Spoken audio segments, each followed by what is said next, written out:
Ναι, γεια σας, ο κύριος Αποστόλης. Ναι, ποιος είναι? Έχω κλείσει, δεν ξέρω τώρα αν πήρα σωστά.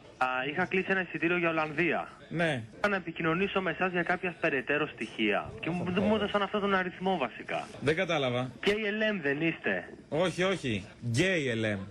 Κανονίζουμε εισιτήρια για σεξοτουρισμό μόνο. Έχω Ταϊλάνδη, Τήλο, έχω και Άμστερνταμ βέβαια. Ναι, τα έχω κλείσει εγώ αυτά. Έχετε κλείσει? Ναι, ναι. Με την εταιρεία μας την KLM. Μπράβο, ναι, για Ολλανδία. Είστε γκέτσις? Ορίστε. Είστε γκέτσις? Τι να είμαι? Γκέτσις. Όχι, δεν ξέρω τι είναι αυτό. Μέλος της εταιρείας μας. Όχι, εγώ όχι. Αν έχετε μπόνους μάλους.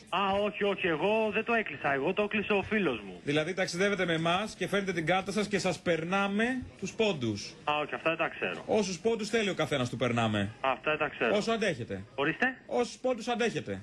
Δεν καταλαβαίνω, δεν ξέρω τι είναι αυτά. Ναι, εσείς να ταξιδέψετε θέλετε πάντως. Ναι, αυτό. Απλά μου είπαν ότι. Ωραία. Αεροπλάνο είναι, το ξέρετε, έτσι.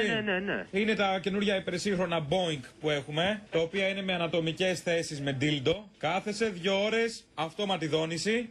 Όχι, Σε όλο το ταξίδι. Μην έχετε άγχος, όχι σαν τις άλλες εταιρείες που σου φέρνουν το φαγητάκι λίγο και μετά στο παίρνουνε. Εδώ έχεις το φαγητό σε όλο το ταξίδι. Ναι, κατάλαβα. Εντάξει, ναι, εγώ δεν ξέρω τίποτα τώρα από αυτά. Θα καλοπεράσετε, ναι. Για να απασχολείτε και τα χέρια σας, μιας και πάμε Άμστερνταμ, θα σας μπουκώσουμε με τίποτα φούντες. Να σου πω. Ο Λουκάς έβαλε. Ορίστε. Ο Λουκάς έβαλε. Ο Λουκάς, ναι, πού το κατάλαβες? Γιατί είναι μεγάλο καθί. Είδες ο μπαγάς ο Λουκάς? Και θα πάω πάνω στην Εντερπετών και να του βάλω φωτιά. Αυτό θα κάνω. Καλά, να το κάνεις. Αλλά είναι και περίοδος, τώρα βολεύει να ξαπλωθεί και όλες φωτιές δεν είχαμε φέτος, βαριόμασταν. Ωραίο. Λίγο πορτοσάλτε παραπάνω δεν ακούσαμε, πού να το χαρείς? Θα είσαι κοντά. Ορίστε. Θα είσαι κοντά. Σε ποιον? Μαζί μας. Κοντά θα είμαι κι εγώ. Έτσι, μπράβο. Καλά θα περάσουμε. Ωραία, εννοεί. Σε KLM, Ναι. Γκέτσι.